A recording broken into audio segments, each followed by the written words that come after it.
The topic today is abide in God. When we use the word abide, is to live.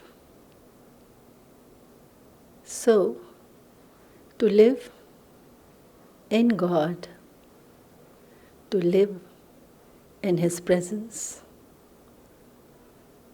to feel Him in our hearts, our thoughts,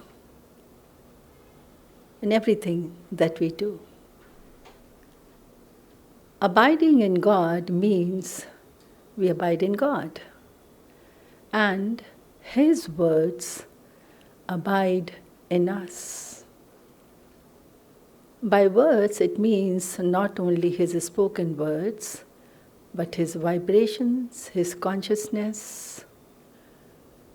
We must abide and live, practice His teachings. When we are reading His teachings, whatever gels with us, underline it. If you like it very much, underline it again. Why? You can think about it.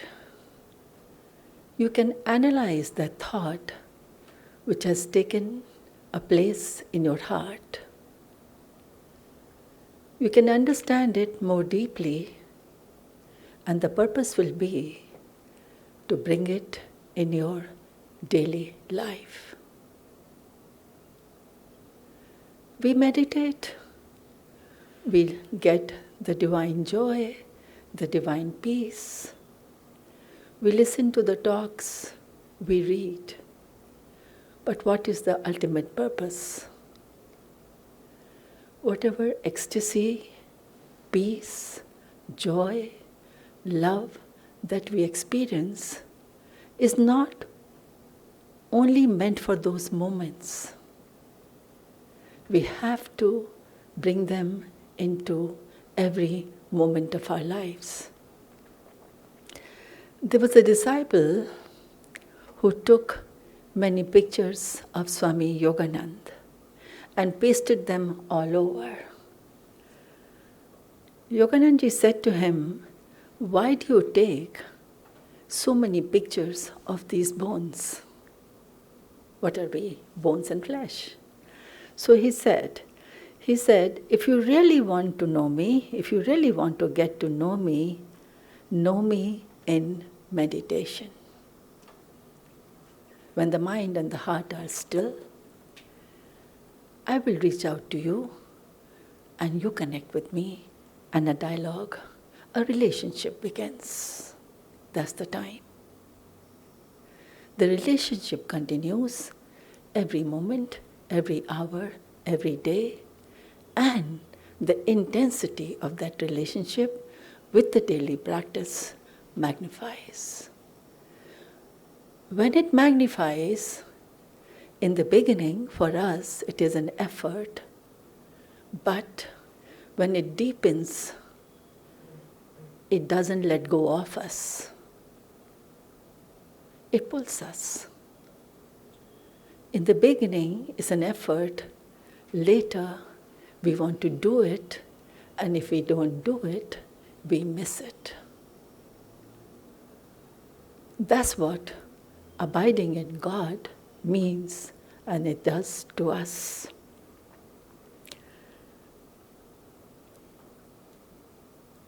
Abiding in God means constant dialogue with Him.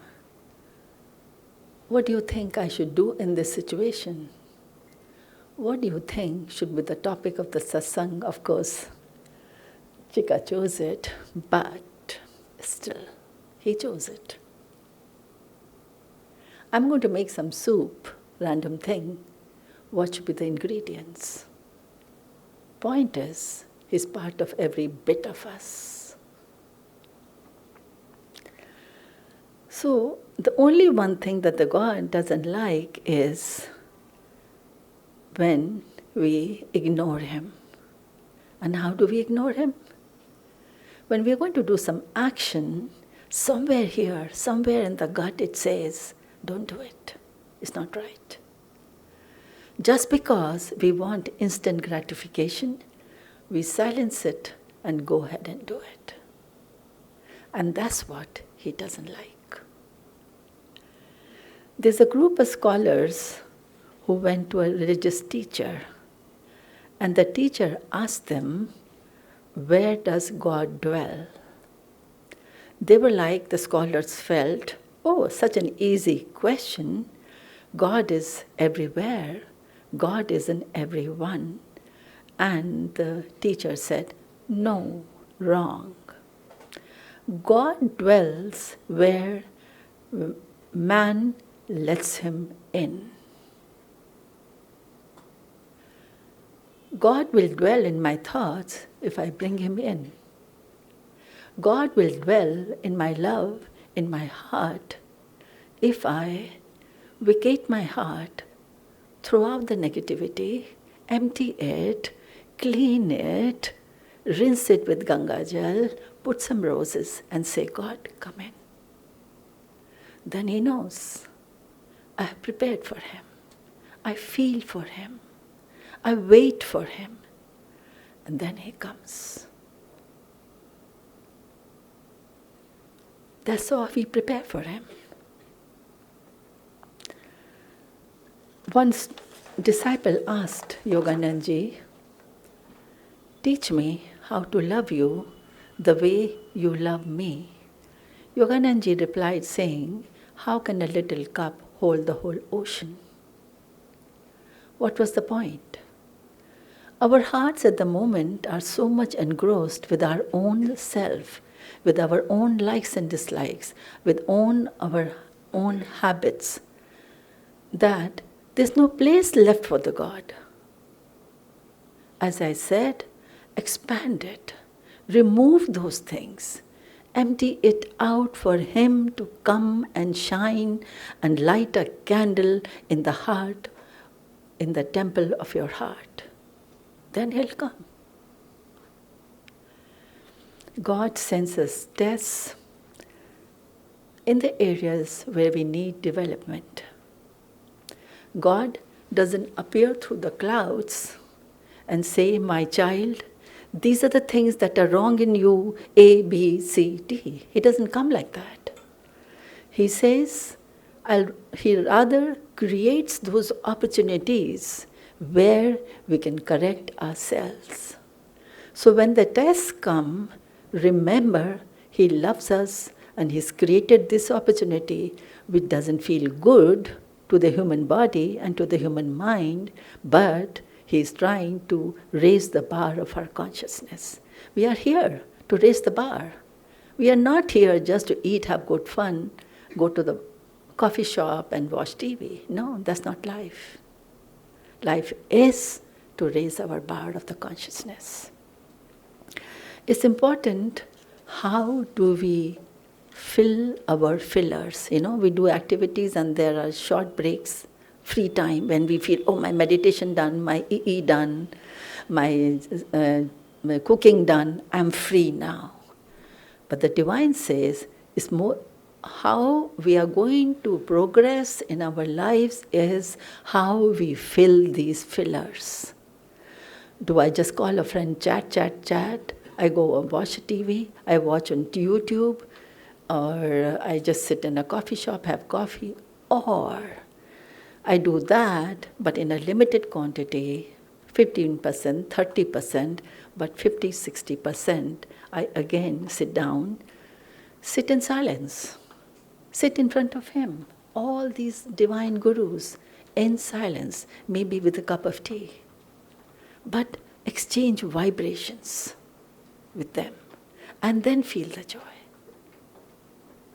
In my toughest of moments in my life, there was such an impulse to call a friend and chat, but somehow another impulse came that go sit in front of the pictures. Larger the picture, the more is the vibration. I just feel that way.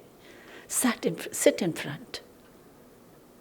Pour out your heart or don't, it doesn't matter. He knows. At the end of it, you'll feel nice.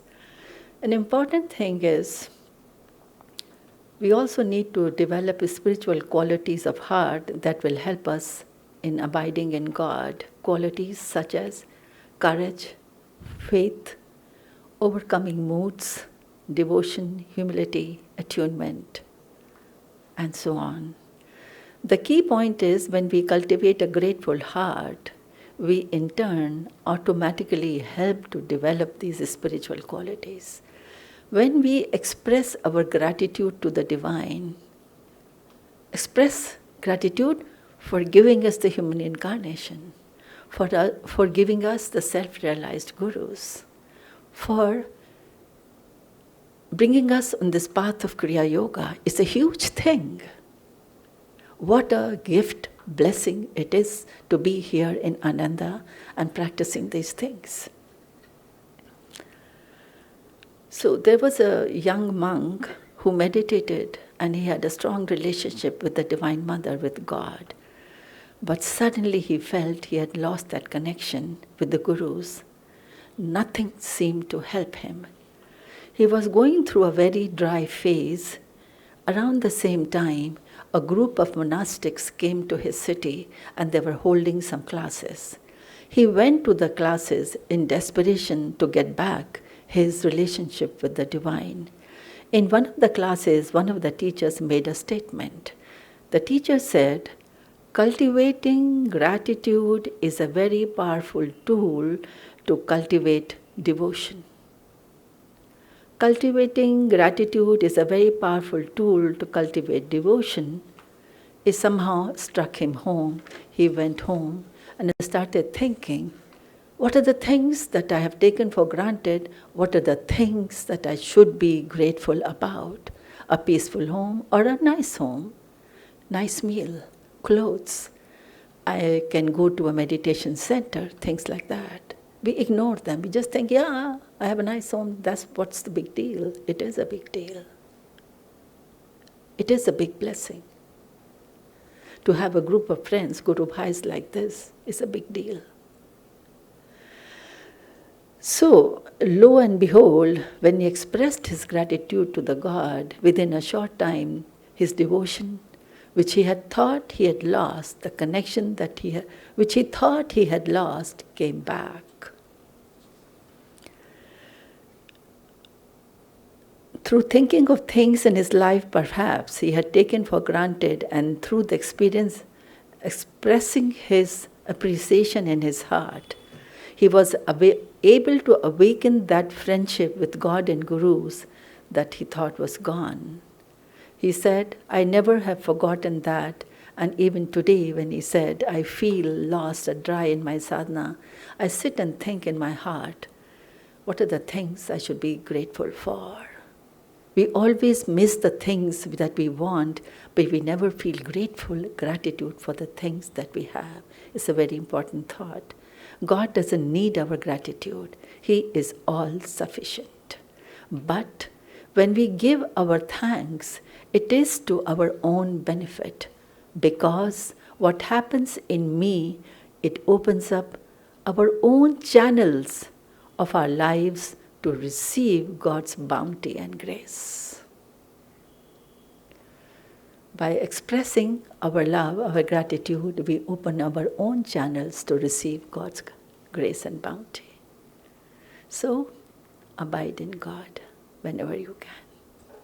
I will also share a few thoughts. This week we all celebrated Guru Purnima. And as some of you already know, that a group of us, 30 of us, went to Varanasi to visit Lahiri Mahashaya's home, because that's the only day that the house is open for darshan. And interestingly, I found a few incidents there resonate with this topic of abiding in God. So I thought I will share with you. And if you've been there, I'm sure you remember that, on the morning of Guru Purnima, devotees from all walks of life gather and make a long queue in that very narrow lane in front of Lahiri's house. And while waiting, what we did, which we started doing a few years ago, was to chant softly, Om Lahiri Om, Om Lahiri Om, so that we stay inward and concentrate, focus our mind completely on Him with open heart to get ready to receive His blessings. And this time I was the forefront of our group, so I was the first one to enter the house among our Guru Bhais. And when you enter that house, it's a very old, small house. You feel as if you're time traveling to 100 years ago when Lahiri lived and sat and meditated, gave discourse overnight, and where Babaji visited him, where Shri Yukteswar came, Master came. It's like you're traveling time. But this time, then, I heard my Guru Bhais still chanting Om Lahiri Om, Om Lahiri Om. And that's my word, our word of 21st century. Over 100 years later, after they lived. And for a moment, it was very confusing. But then I realized that's what it is. Two worlds. The world or the consciousness of these masters and our world, our consciousness exist together. And this was a very obvious experience because I could hear, I could see. Usually we are not able to see or hear. But, as the reading said, as Vibha said, they are there beyond our words, beyond our thoughts. Everywhere they are there with us all the time. And so coming back to darshan at Lahiri's house, so this darshan is very short. Okay, it's not like you can sit and meditate as we do in Babaji's cave. So in that very short period of time, we still want to get as much blessing as possible from him, right? How can we do that? We can't just turn on the switch within ourselves. Think, okay, now is the time to receive the blessings. We have to cultivate our receptivity way before that moment comes. Lahiri Mahashaya said, if you don't invite God to be your summer guest, He won't come in the winter time of your life. Whether visiting a special place like his house or Babaji's cave, or going through tough times in our life, our winter, we cannot just turn on or turn to them and say, please. And why is that? It's not that they withhold their grace from us. Their grace, their blessings are always there. But it's because we have not trained ourselves enough to be able to receive what they are giving us. We need to cultivate that ability to attune ourselves to their consciousness, to their vibrations, to access the flow of grace that they are offering to us. We need to practice inner communion with God. We need to establish that constant living relationship with Him, as Vibha was sharing. Yogananda ji said, God doesn't mind our faults or failures, but He minds our indifference. We say, this happened, that happened, or this didn't happen. And God is testing me, God is giving me so many tests, one after another. But these are not the tests that He is giving. He has only one test for us, if we call it a test. He just wants to know whether we remember to love him at every moment of our life, whatever is happening around us. We are tested every moment for our forgetfulness. Or, as we said in the affirmation, we are tested for our remembrance of him. Swami Kriyananda used a river to describe God's grace. You can think of the flow of grace as a big river, let's say like Ganges, abundantly flowing all the time. In the river, by the bank, the current is mild, slow, right? And as you go into the center, the current becomes stronger and faster. The same for the divine grace. If you stay by the bank, putting one foot in the water, but still holding on to something else, what you experience, what you receive is limited. But if you are able to let go of your hand with faith, with courage, and decide to go into the center of the river, into the strong current, God's grace will carry you far, far ahead and far more quickly than we ever imagine.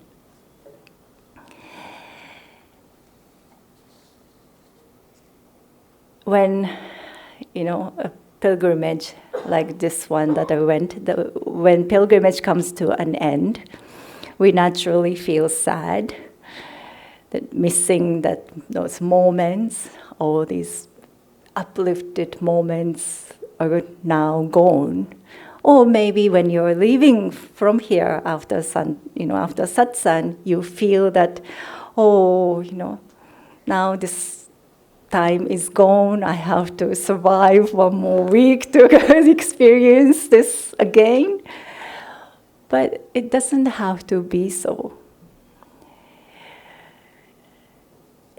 Lahiri Mahashaya, there is a small story of Lahiri Mahashaya.